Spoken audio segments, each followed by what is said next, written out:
लोगोफोर 8 जानुवारि ना 8 जानुवारियाव 8 जानुवारि 2025 मायथाइ बै सानखालि दुलाराय बर' फरायसा आफादा मोनसे सुबुं होस्रिख्रावनाय मास गेदारिं टाइप बा सुबुं होस्रिख्रावनाय बेबायदि मोनसे लादों आरो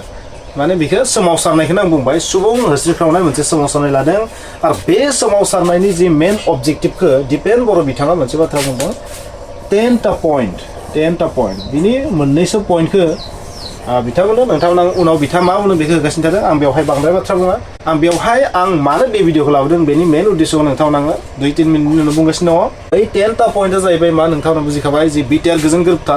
बे गोरोबथायाव माखासे दफाफोर दङमोन बै दफाफोरा हाफ डान अनलि 50% मावफुंजादों होनजायो आरो बा 50%बो नङा होनजायो नाथाय बे ओरैबायदि डिले जाबाय खोथाथ' होदों सरकारा नाथाय खोथा होनाय बायदि बेखौ मावफुङाखै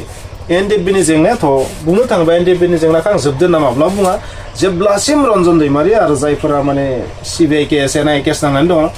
जायफोरा लाइफ टाइम इमप्रिजनमेन्ट बेबायदि मोनदों बिथांमोननि जेंनाया जोबागौ माने जायफोरा जेलाव दं बिसोर उदां जायागौ माने NDFBनि जेंनाखौ जोबदों आं माब्ला बुङा लोगोफोर नोंथांमोना मा सानो आं मिथिया नोंथांमोना साननो हागौ एक्स ग्रेसिया मोनदों मायबा मोनदों बेफोर आसलते इस्यु नङा सोरबा 4 लाख मोनदों सोरबा 4 लाख मोनाखै 4 लाख मोनबाबो मोनाबाबो बे इस्युआनो जानो हाया सोरबा मोनाखैबाबो बियो जेंनायावनो गोलैया किन्तु मेन थांखिया मामोन बिथांमोना जेलनिफ्राय उदां जानांगौमोन बिथांमोना थांना थानायनि माबा मोनसे राहा मोननांगौमोन बिथाङा जों बायदि नों आं मानसिफोर बायदि अपेनलि सोलिनो हानाय जानांगौमोन बिथांमोना जेलाव थानाङामोन स' जेलाव जेब्लासिम दङ अब्लासिम जेंनाया माने 0% साक्सेस होनना बुंगोन आरो खारन 4 लाखा मा मुवा दानि जुगाव 4 लाखा मा मुवा बे न' दाउट बेखौथ' मोनखानांगोन नाथाय बे जेबो ओंथि गैया स' जेन जामानो जेलनिफ्राय उदां जायाखै बे जेंनाया जोबाखै स' बेबायदि माखासे बेबायदि इस्यु दङ स्कुलनि इस्यु दङ हाई स्कुलफोरखौ हायार सेकेन्डारि खालामनायनि इस्यु दङ मडेल स्कुल गायसननायनि इस्यु दङ बेबायदि बिथांमोननो सोलोंथाइ रिलेटेड आरो बे BTR जों रिलेटेड आरो आयेन जायाखै नोंथांमोना आङो बार बुंबाय जे जोंनि BTR गोरोबथाया बे आयेन महर मोनाखै दासिम BTCआ जाबायदि आयेन महर मोनदों बेबायदि BTRआ मोनाखै बेनिखायनो बुंनो थाङोबा BTRआ दाबो माने कागज कलमावल'सो दं आरो बियो आयेननि महर मोनाखै कनस्टिटिउसनाव बियो दाबो इनक्लुड जायाखै आरो स' बैफोरबायदि गोबां इस्युखौ लानानै 10टासो पॉइन्ट होनना बुंदों बिथाङा बेबायदि माखासे इस्युफोरखौ लानानै जानो हागौ बिथाङा बे धरनाखौ माने आयोजन खालामनो थांगासिनो दं आरो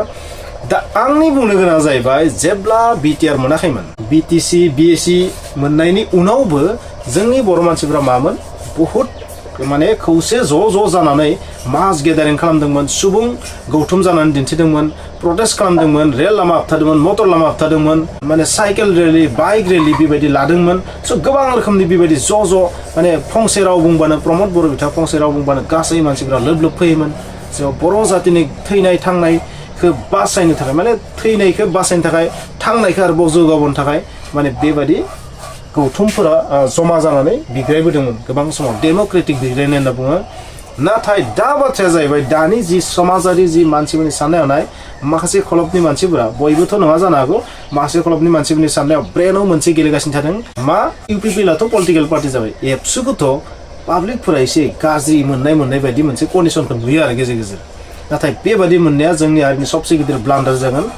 स' बेवहाय पलिटिकेल एंगलजों बांद्राय नायबाय थानायाबो बांद्राय मोजां नङा जोंनि हारिनि थाखाय सिटुएसन हालोद थासारियानो थिनो बायदि रोखोमनि महर लानो बेखौबो बुजिदोंमोन देसन नाथाय बाथ्राया जाहैबाय मा जेब्ला धरना खालामनायनि बाथ्रा बुंदों आं नुनो मोनदों माखासे मानसिफोरखौ कमेन्ट्सआव बांसिन नुदों आरो जे दा मानो बिग्रायफिननो थांखि लादों नाथाय जेब्ला बे गोरोबथाया बोसोरसे जादोंमोन बै समाव मानसिफोरखौ नुदोंमोन फिन बिग्रायफिननांसिगोन धरना खालामफिननांगो सरकारनि हेंथायनांगो बड'लेण्ड बिग्रायनांगो जाबायदि नोंथांमोना बन्सुनि जोनोम जानायखौ नुदों बन्सआ दिल्लीयाव थांनानै माबायदि न' बड'लेण्ड न' रेस्ट जानायखौ नुदों बेबायदिखौ नोंथांमोना नुफिनदों स' बड'लेण्ड बिनाया माने दाबो माने जोंनि गोसोआव दङ नाथाय बे जि गोरोबथाखौथ' जों गिबियाव मा खालामनांगोन सल्भ खालामग्रोनांगोन बेखौ सल्भ खालामनायनि सिगां जोङो गुबुन प्रसेसआव थाङोबा जोंनिया एसे आग्रां बारस'बो जानो हागौ बेनिखायनो बेखौ जिहेतु सरकारा जल्दि मावनांगौमोन नाथाय थाब मावैनि थाखाय दुलाराय बर' फरायसा आफादा बिग्रायनायनि मोनसे थांखि लाबाय स' होस्रिख्रावनाय आरो नाथाय बे होस्रिख्रावनायाव बेसेबां सुबुंफोरा मदद होफागोन दा दुलाराय बर' फरायसा आफादखौ बे साननो गोनां जादों लोगोफोर खारन जों अरायबो पलिटिकेल एंगलखौ बांसिन नायबाय थादों आरो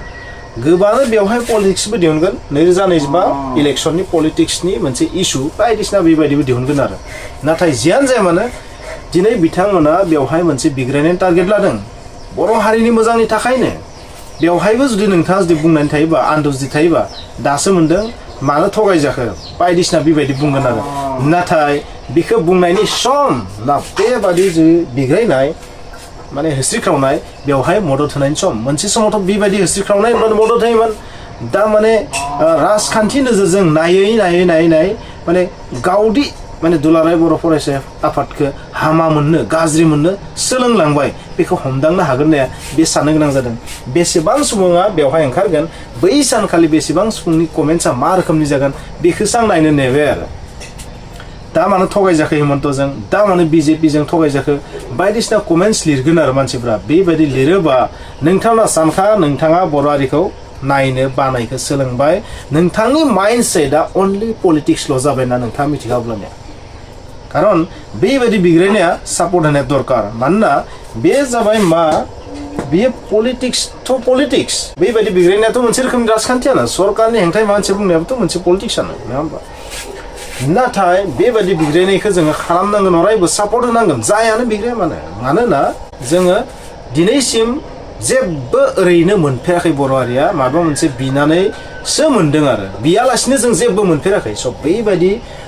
रोखोमनि बिथिङाव जोङो अरायबो खौसे जानांगोन जों पलिटिकेल माइन्डसेटखौ गारनांगोन इजराइलनि बायदि जानांगोन जों जेब्ला हादराव खैफोद फैयोना नो पलिटिक्स गासैबो खौसे जानानै हादरनि मोजांनि थाखाय दावहा नांगोन बबेखानि बैहायबो साफा सानै थाखागोन सरकारनि हेंथायै बाथ्रा बुंग्रा साफा सानै थाखागोन गुबुन हादरखौसो माने बाख्नायग्रा सापर्ट खालामग्रा बेबायदि जेरावबो थाखायो सासेना जेरावबो थाखायो सामथिं पार्सेन्टआ 1% 2% थाखायो नाथाय बेवहाय जुदि 50-50 जों जुदि जानानै थायोना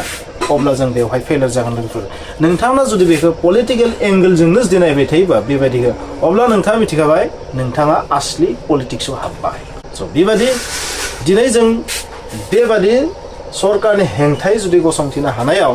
सापर्ट खालामाबा साफ्रोम मानसियानो जोंनि स्कुला थैलांगोन जोंनि मोन्थाया गोमालांगोन गासैबो गोमालांगोन गासैबो बिथिङानो जोंहा डेस्ट्रय जाजोबलांगोन लोगोफोर बिनिखायनो बै 8 तारिखखालि बेसेबां सुबुङा बेवहाय सापर्ट होगोन बेखौ नायनो लुगैथारबाय आरो बै सानखालि बेसेबां मानसिया हेफाजाब होफागोन बेखौ नायनो लुगैथारबाय आरो बै सानखालि जायफोर सुबुङा दुलाराय बर' फरायसा आफादनि हेंथायै गोबां बाथ्रा बुंबाय थायो नङा होमबा बा सोरबा बन्सनि हेंथायैबो गोबां बाथ्रा बुङो नट आउट स' बैबायदि जायफोरा हेंथायै बाथ्रा बुंबाय थायो बै सुबुंफोरा बै खालि बरिया जादों होनगोन ना पलिटिक्स सोदोबखौ लानानै फैगोन 2025 मायथाइनि बिटिसि पलिटिक्स बा बिटिआर पलिटिक्स बा बिटिआर इलेक्शनजों रिलेटेड बे बिग्रायनाया बेबायदि दिहुनगोन नामा बेखौ नायनो लुगैबाय आरो नोंथांमोननि साननाया मा नोंथांमोना बुंदो आंनि माने जि रिएक्शनमोन बेनोमोन जे बे जि धरना बे जि सोमावसारनायखौनो होनबाय आङो बे जि सोमावसारनायाव बेसेबां मानसिया पलिटिकेल एंगल नुगोन बेखौ आं नायनो लुगैबाय लोगोफोर नोंथांमोना जुदि माबा मोनसे बुजिदोंबा कमेन्ट्स लिरदो गोबां जेंना सुस्रांजाबाय आरोबाव सुस्रांजानो गोनां दंबावो बिटिआर गोरोबथानि दावहाफोरा माखासे मावफुंजाबाय माखासे मावफुंजानो गोनां दंबावो 5 बोसोर बिटिआर सुक्तिया आगान होबाय दा बेखायनो बेयाव 6 सिडुलनि एमेन्डमेन्टनि गेजेरजों मर अट'नमिनि खोथा मर पावारनि खोथा मर फाइनेन्स सेल बेबस्थानि खोथा आरो सिमा बारायनायनि खोथाया बेयो आधा मावफुंजानायनि उनाव जोंहा मोनसे आत्मबिश्वास दङ मिजिं दङ फैबाय थानाय 2 मासनि गेजेराव बे जि गोजोन गोरोबथा बे जि सुक्ति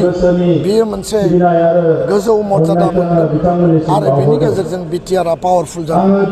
बर'फोरनि जि मोनसे फुल फेजेड मर्यादा कार्बि आंलंनि एसटि हिलनि जि मर्यादा बेबो गोख्रैनो जाफुंनांगौ बे खोथाखौ जों फैबाय थानाय 8 तारिखआव 8 जानुवारि दुलाराय बर' फरायसा आफादनि दैदेननायाव